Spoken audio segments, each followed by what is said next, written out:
Musim 1995-1996, Serie A masih menjadi liga terkaya dan paling kompetitif di dunia. Juventus, Milan, Inter, Lazio, Roma, semua memiliki dana besar, pemain bintang, dan ambisi yang sepadan. Di dalam konteks itu, ada satu klub yang tidak memiliki uang sebesar Juventus, tidak memiliki infrastruktur sebesar Milan, dan tidak pernah memenangkan apapun dalam 4 dekade terakhir. Namun selama hampir 1 dekade, ada 2 nama yang selalu muncul ketika orang berbicara tentang mengapa Fiorentina layak ditonton, bahkan oleh pendukung klub lain. Pronto Batistuta, c'è vicino anche Repica però. Batistuta, Gabriel! Batistuta, Fiorentina 3, Milan 0. Ini bukan kisah tentang kemenangan. Ini adalah kisah tentang 2 pemain yang dalam 9 musim yang sama menciptakan sebuah sistem yang terlalu indah dan terlalu solid untuk diabaikan. Meski satu-satunya gelar Liga Italia yang akhirnya diraih oleh keduanya bukan di klub yang sama. Gabriel Batistuta dan Rui Costa, striker dan gelandang, Argentina dan Portugal, naluri dan kecerdasan. Keduanya menyatu di Fiorentina. Simak kisahnya. Posizione regolare. Batistuta pallonetto e ancora Batigol, castiga l'Inter, grande contropiede della Fiorentina, esulta tumultuosamente la tribuna dove sono sistemati i giocatori della Fiorentina.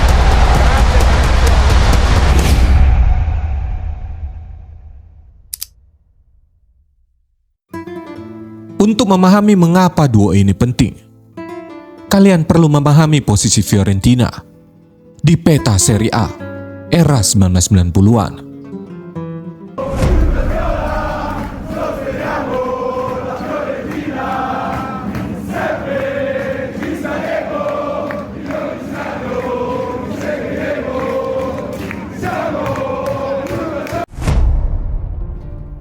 Fiorentina adalah klub dengan 2 Scudetto. Keduanya dicapai jauh di masa lalu, 1956 dan 1969. Di antara kedua gelar itu dan awal 1990-an, mereka adalah klub kelas atas yang konsisten hadir di papan tengah atas. Sesekali masuk Eropa, tapi tidak pernah benar-benar mengancam dominasi Juventus atau Milan yang lama. Secara finansial, mereka tidak bisa bersaing dengan klub-klub besar. Ketika Juventus mendatangkan Zinedine Zidane atau Milan membeli Marcel Desailly, Fiorentina bekerja dengan anggaran yang jauh lebih ketat. Mereka tidak bisa membeli kedalaman skuad. Mereka tidak bisa membeli rotasi berkualitas tinggi yang mereka miliki. Dan ini menjadi alasan yang membuat mereka tetap relevan. Adalah kemampuan untuk menemukan dan mempertahankan pemain-pemain yang bermain jauh di atas nilai transfernya.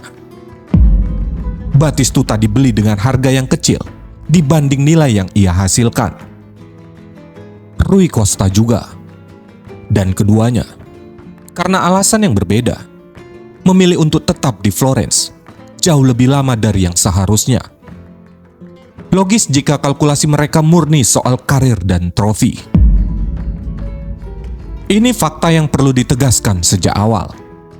Selama Batistuta dan Rui Costa bermain bersama di Fiorentina, dari musim 1994-1995 hingga musim 2000-2001, mereka tidak pernah memenangkan Scudetto. Satu-satunya trofi yang benar-benar signifikan dalam periode itu adalah Coppa Italia 1996. Di Liga Champions, mereka pernah menembus fase grup, tetapi tidak pernah melampaui perempat final. Jika kalian mengukur duo ini murni dengan trofi, kalian akan melewatkan seluruh ceritanya. Yang terjadi di Artemio Franchi dalam periode itu adalah sebuah identitas permainan yang terpadu, yang bisa diidentifikasi siapapun yang menontonnya, yang dibangun di atas partnership dua pemain yang saling memahami kebutuhan masing-masing secara sangat spesifik. Gol personale, Rui Costa. E lo fa. Che bellezza ragazzi, 4-0. Manuel Rui Costa. Gabriel Batistuta tiba di Florence pada musim 1991-1992. Usia 22 tahun, dari River Plate. Tidak banyak yang tahu tentang dia. Harga transfernya tidak menciptakan headline besar. Reputasinya di Amerika Selatan menjanjikan. Tapi, sepak bola Argentina dan sepak bola Serie A adalah dua dunia yang sangat berbeda pada era itu. La previsó muy bien, está habilitado, cambia por adentro, busca el segundo gol, quiere liquidar el partido, Gabriel, gol.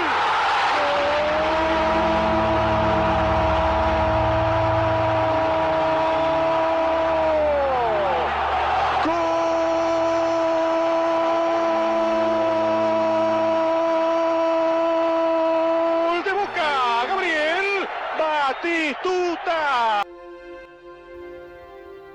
Apa yang langsung terlihat oleh lawan adalah bahwa Batistuta bukan striker yang gampang dianalisis.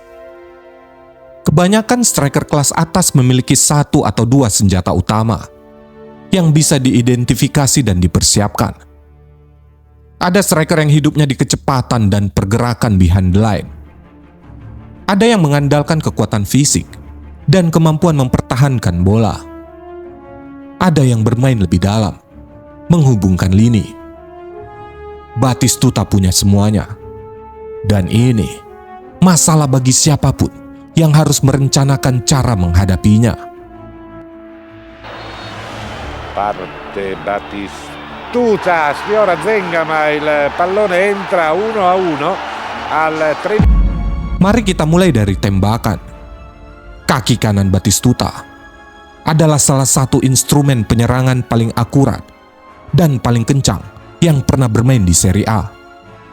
Tapi kualitas itu sering disederhanakan menjadi tembakan keras yang melewatkan dimensi yang jauh lebih penting, yaitu akurasi.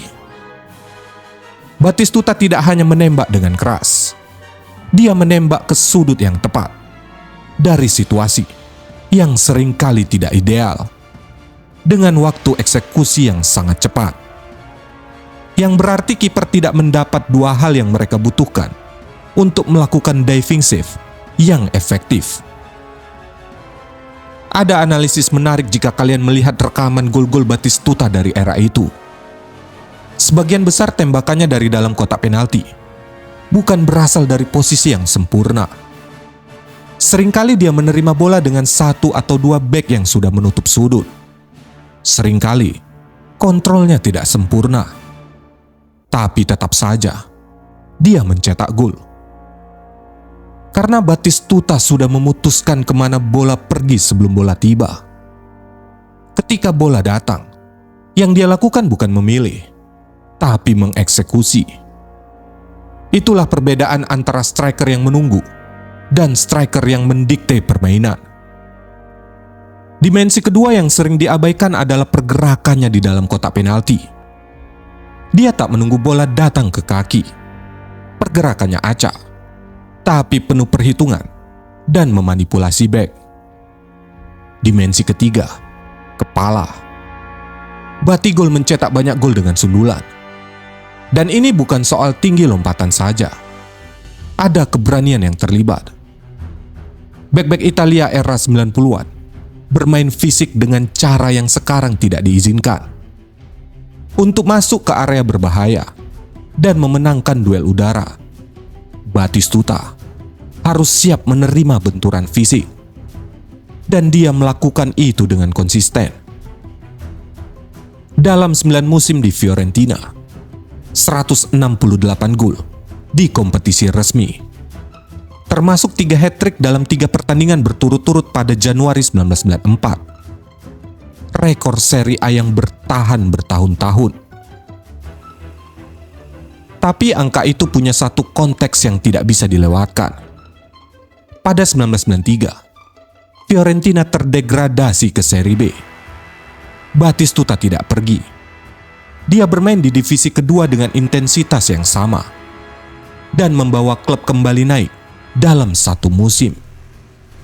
Tawaran dari klub besar pasti ada, tapi dia tetap memilih Florence. Dan itu bukan keputusan yang bisa dijelaskan dengan logika kontrak. Batistuta pallonetto e ancora batigol della Fiorentina. Grande batigol ancora al 33esimo e per lì. Rui Costa tiba di Fiorentina pada musim 1994-1995. Dibeli dari Benfica seharga sekitar 6 juta euro. Harga yang tampak wajar untuk gelandang muda berbakat. Dan terbukti menjadi salah satu pembelian terbaik dalam sejarah klub. Il vantaggio del Benfica che era addirittura è in vantaggio al 10° minuto del primo tempo, buco centrale del molte squadre italiane sono interessate a Rui Costa, elegantissimo, bella profondità per Isaías. Dia adalah tipe pemain yang lebih mudah dirasakan daripada dijelaskan secara teknis.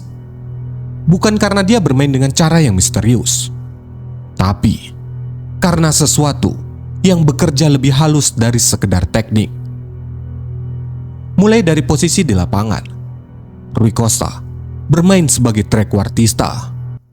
Posisi yang di Italia sudah punya tradisi panjang dan prestisius. Tetapi trequartista bisa berarti banyak hal.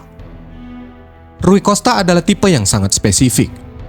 Dia adalah pengatur tempo yang beroperasi di ruang antar lini tengah dan lini pertahanan lawan.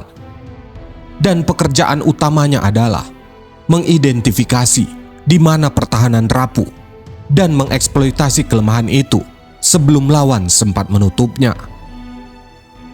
First touch Rui Costa bukan sekedar kontrol bola yang baik. Ini adalah kemampuan untuk menerima bola dari berbagai arah dan sudut. Dan dengan sentuhan pertama itu, langsung menempatkan bola di posisi yang sudah membuka opsi berikutnya. Bukan sekedar mengontrol bola, tapi mengontrol bola ke arah yang sudah menyiapkan umpan atau pergerakan selanjutnya. Implikasi taktisnya besar. Bek yang menekannya tidak mendapat waktu untuk menutup semua sudut sebelum bola sudah pergi. Decision making adalah dimensi yang lebih kompleks. Rui Costa sering digambarkan sebagai pemain dengan visi. Istilah ini yang benar tapi tidak cukup menjelaskan mekanismenya. Yang sebenarnya terjadi adalah Rui Costa membaca pertahanan lawan lebih cepat dari kebanyakan gelandang.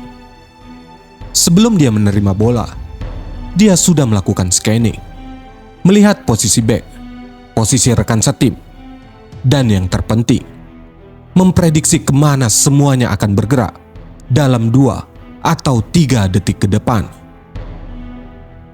Umpan terbaiknya bukan ke tempat rekan setimnya berada, tapi ke ruang di mana mereka akan tiba.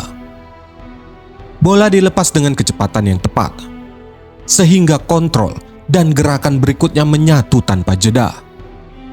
Itu bukan hitung-hitungan sadar, tapi insting sekian detik. Disitulah perbedaan pemain kreatif kelas dunia dengan yang sekedar bagus. Ada keunggulan lainnya, yaitu bagaimana tenangnya dia di bawah tekanan. Rui Costa memang tak besar secara fisik, tapi begitu bola ia kuasai, sulit sekali merebutnya. Ia melindungi bola dengan tubuh, dan lebih cerdas lagi, dengan sudut badan yang selalu menyisakan satu jalur umpan aman. Kaki kirinya tak selalu sekeras Batistuta, namun akurasinya memaksa kiper bekerja keras. Gabungan visi, timing, dan kontrol ruang itu membuat Rui Costa mustahil dimatikan dengan satu solusi taktis.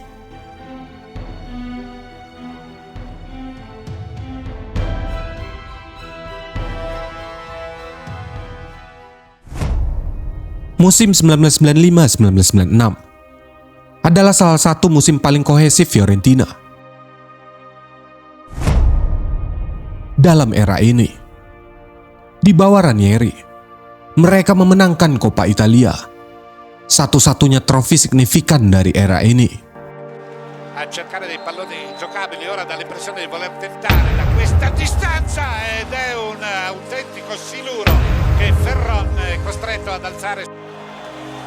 Ancora palla fuori, la conclusione, il gol di Batistuta, al sesto del secondo tempo. Batistuta sblocca all'alba, caroselli d'auto e clacson spiegati per tutta la città.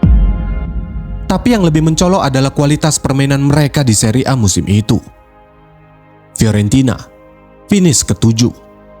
Posisi yang tidak mencerminkan bagaimana mereka bermain di pertandingan-pertandingan tertentu. Ada satu pertandingan yang layak dianalisis secara spesifik.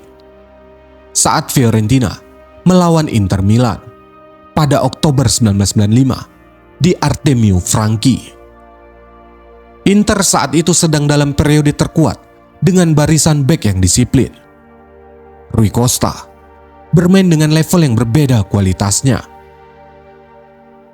Yang terjadi bukan sekedar Rui Costa membuat umpan-umpan bagus. Yang terjadi adalah Rui Costa secara aktif memanipulasi posisi bek Inter dengan pergerakannya. Bukan dengan bola, tapi tanpa bola. Hasilnya, ruang yang dia tinggalkan itu menjadi koridor yang digunakan rekan satu timnya. Batistuta dalam pertandingan itu mencetak 2 gol. Keduanya lahir dari situasi di mana pertahanan Inter sudah satu langkah di belakang karena manipulasi posisional yang Rui Costa lakukan di area yang berbeda. Musim 1998-1999 adalah puncak yang lain. Musim yang paling sering dikutip ketika orang berbicara tentang Fiorentina terbaik dari era ini. Mereka finish keempat di Serie A, lolos ke Liga Champions. Batistuta mencetak 26 gol di Serie A, menjadi top skor Liga.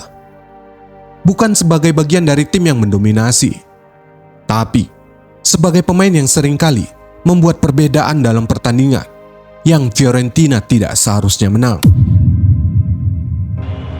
Pronto Batistuta, c'è vicino anche Repka però. Batistuta, Gabriel, Omar Batistuta, Fiorentina 3, Milan 0. Di Liga Champions musim itu, Batistuta mencetak gol-gol krusial yang menjaga Fiorentina tetap hidup dalam kompetisi. Si allunga il pallone Batistuta, rete! La rete di Batistuta! E può essere un gol storico questo per la Fiorentina. Ada satu realita yang perlu diakui. Ambisi dan loyalitas tidak selalu bisa berdampingan selamanya. Batistuta ingin memenangkan Scudetto. Selama 9 musim di Florence, itu tidak terjadi. Klub tidak pernah punya kedalaman skuad yang memadai untuk bersaing secara konsisten dengan Juventus atau Milan. Ketika dia semakin mendekati akhir usia prime-nya, tekanan untuk membuat keputusan itu semakin nyata. Pada musim panas 2000, Batistuta pergi ke Roma dengan nilai fantastis, sebanyak 36 juta euro. Di musim pertamanya, dia membantu Roma memenangkan Scudetto, juara setelah 18 tahun puasa. Batistuta mencetak 20 gol di Liga, kontribusi yang tidak bisa diabaikan. Saat Roma mengalahkan Fiorentina dalam pertandingan musim itu, Batistuta tidak merayakan golnya. Dia hanya berdiri di sana dengan ekspresi yang sulit dibaca. Sementara rekan setimnya berlari merayakan. Ancora Kiku, Batistuta destro e lui! Batistuta 1-0 per la Roma, non esulta, l'aveva detto, 1-0 per la Roma, Batistuta, che gol ragazzi! Spettacolo, solo lui poteva risolvere questa situazione. La palla viene rimbalzata davanti dal palla. Rui Costa bertahan lebih lama sebelum akhirnya pindah ke AC Milan. Di Milan, dia bermain bersama Pirlo, Kakak, Shevchenko, pemain-pemain yang levelnya sepadan. Tapi sesuatu yang sangat spesifik di Florence tidak hadir di Milan, yaitu ekosistem taktis dan kepercayaan yang dibangun selama 7 tahun tidak bisa dipindahkan. Ironi terbesar terjadi pada awal 2002. Fiorentina mengalami krisis keuangan yang parah akibat manajemen yang buruk. Mereka dinyatakan pailit dan terdegradasi ke Serie C. Banyak yang berpendapat bahwa kepergian Batistuta dan Rui Costa sudah menghilangkan fondasi yang selama ini menjaga relevansi finansial klub tersebut.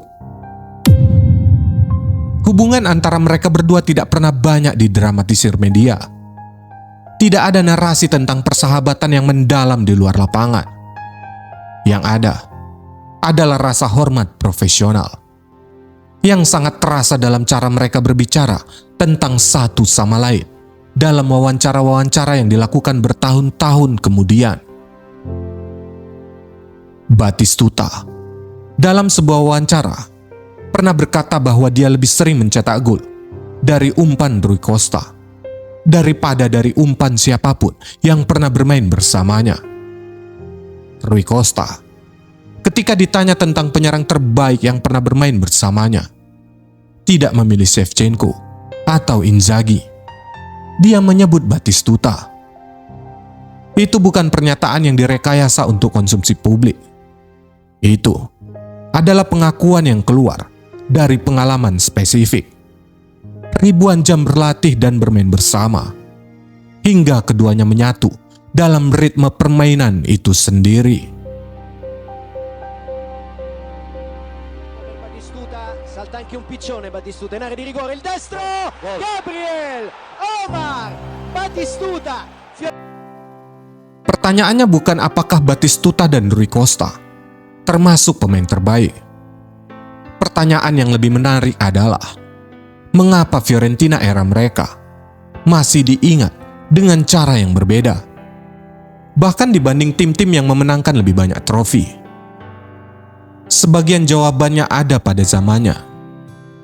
Serie A kala itu adalah liga yang keras, defensif, dan sangat taktis. Dalam lingkungan seperti itu, tim yang bermain dengan kreativitas selalu terasa istimewa. Namun alasannya lebih dalam dari sekedar gaya bermain. Batistuta dan Rui Costa memberi Fiorentina keseimbangan langka, sepak bola yang efektif sekaligus indah. Mereka bukan hanya dua pemain hebat, mereka membentuk identitas tim. Ketika mereka pergi, Fiorentina bukan hanya kehilangan pemain, mereka kehilangan cara bermainnya. Batistuta tetap menjadi pencetak gol terbanyak dalam sejarah klub. Rui Costa menjadi otak yang membuat semuanya hidup. Mereka tidak memenangkan Scudetto, tidak juga Liga Champions. Dalam daftar trofi, era itu mungkin hanya catatan kecil.